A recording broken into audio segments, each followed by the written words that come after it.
దాని మీద ఎన్నో విమర్శలు వచ్చినాయి.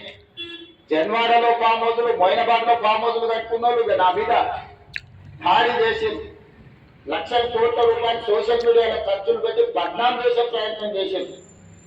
అయినా మా సంకల్పం మంచిది, పేద ప్రజలకు మేలు జరగాలన్న ఆలోచనతో ఎన్ని విమర్శలు వచ్చినా వెనక్కి తగ్గకుండా 100% ఆ కార్యక్రమాన్ని ముందుకు తీసుకెళ్లే ప్రయత్నం చేసింది. అదేవిధంగా మాకు వచ్చిన అవకాశాలలో ప్రపంచంలో చాలా దేశాలు తిరిగినాం అధ్యక్ష, చాలా దేశాలను చూసినాం. అభివృద్ధి చెందిన ప్రతి దేశంలో ఒక నదీ పరివాహక ప్రాంతాన్ని అభివృద్ధి చేయడమే కాకుండా వ్యాపార కేంద్రాలుగా మార్చింది.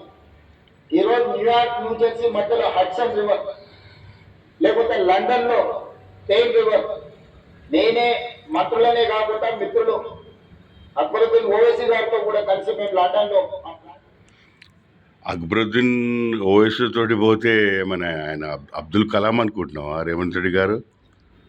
ఆయన ఎంబడిపోతే రివర్లు గివర్లు అవన్నీ వదిలేసేయండి.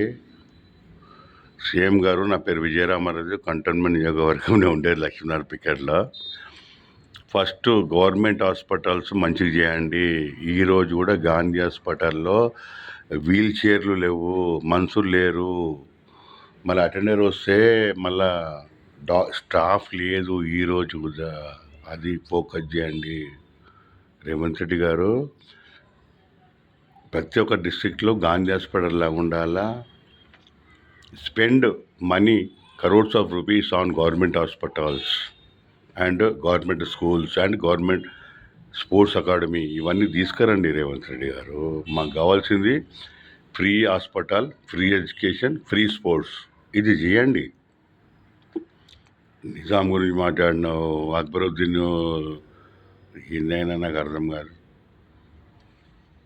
నిజం చెప్పాలంటే నిజాము ఉస్మానియా యూనివర్సిటీ కానీ, ఉస్మానియా జనరల్ హాస్పిటల్ కానీ, ట్యాంక్ బండ్ కానీ ఎన్నో చేసిండు. మీరు 70 ఏళ్ళలో చేయలే, 70 years చేయలే నిజాం చేసినంత. నిజాం ఏం చేసినాడే ఆయన selfish.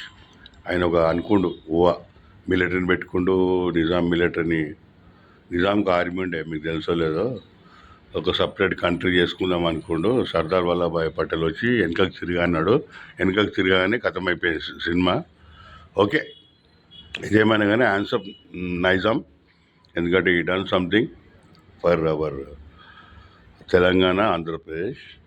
That is different issue. Revanth Reddy గారు, నేను ఒకటి చెప్తున్నా వినండి. నా పేరు విజయరామారాజు, కంటోన్మెంట్ కాన్స్టిట్యున్సీ. మీరు నన్ను గుర్తుపడతారు, మా ఆఫీస్ కూడా వచ్చారు.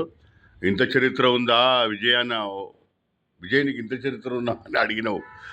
హాస్పిటల్ మీద ఫోకస్ చేయండి. crores of rupees focus on education, free education, sports మీద ఫోకస్ చేయండి రేవంత్ రెడ్డి గారు. ఈ వీడియో మ్యాక్సిమం షేర్ చేయండి ప్లీజ్. సీఎం వరకు పోవాలి. మనకు hospitals, free hospitals, corporate hospital లాగా ఉండాలి. అట్లనే మనకు schools, government schools corporate schools లాగా ఉండాలి. స్పోర్ట్స్ అకాడమీలు కావాలి. పిల్లలు అంతా హ్యాబిట్ అంతా అక్కడిక్కడ పోతుర్రు.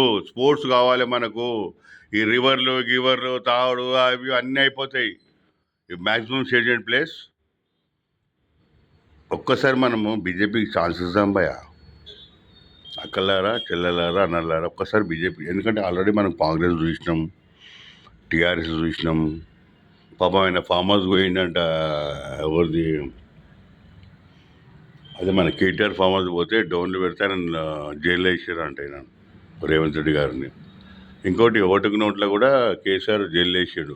శ్రీశైలం పెట్టి రెడ్డి పడిపించి ఓటుకు నోట్లో కూడా. కానీ నేను ఏం చేస్తలేడు ఆయన. డేర్ డెవల్ కాదు ఈయన. రేవంత్ రెడ్డి ఓన్లీ మాటల మనిషి, డేర్ డెవల్ కాదు. ఎన్ని స్కామ్లు ఉన్నాయి కేసీఆర్ది, కవిత గారిది, కేటీఆర్ది, ఆ రేసింగ్ దాంట్లో ఇట్లా. ఎందుకో ఈయన వాళ్ళని లోపడేస్తలేడు. కానీ ఈయనైతే బరబ్బర్ లోపడేసారు కేసీఆర్.